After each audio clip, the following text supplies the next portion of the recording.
मैं मस्जिद में बैठता था तो हमारे यहाँ एक शेख साहब होते थे, रंग बेचते थे। तो आके बेचारे ऐसे लेट जाते थे, बहुत परेशान थे।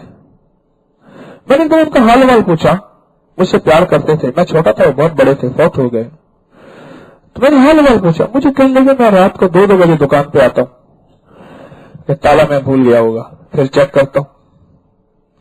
चौकीदार जो है वो कहते हैं कि बाज़ औक़ात मुझे रास्ते में मिलता है ना, कहते शेख साहब हमने ताला देख लिया, आपका ताला लगा हुआ है। कह रहा नहीं यार तुमने नहीं देखा होगा। फिर उसको जाके यूं मैं हिलाता हूँ, कह रहा हाँ ताला लगा हुआ है।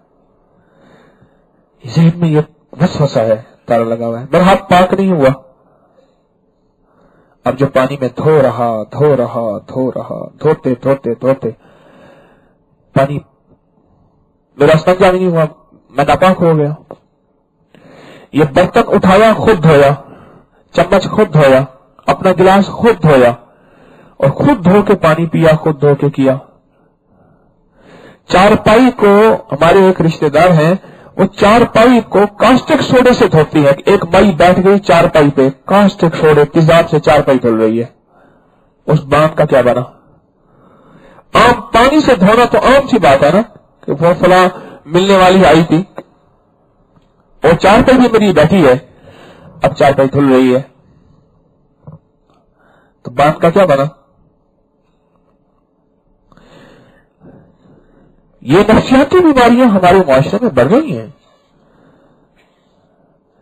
नफ्सियाती डॉक्टरों का वजूद बढ़ रहा है। आप अगर कोई मेडिकल स्टोर वाला है उससे पूछें कि ट्रंक्विलाइजर, नींद की बीमारियां, नफ्सियाती बीमारियां, टेंशन की बीमारियां और इनकी दवाएं कितनी बिकती हैं। ये मल्टी नेशनल कंपनी या नेशनल कंपनी जितने भी हैं दवाओं की, उसका अगर कोई दवाएं बेचने वाला मिल जाए आपको जो डॉक्टरों को जाके आई ब्रेक करता है, उनसे पूछना, उनसे कहना कि ये नफ्सियाती बीमारियों की दवाएं कितनी बिक रही।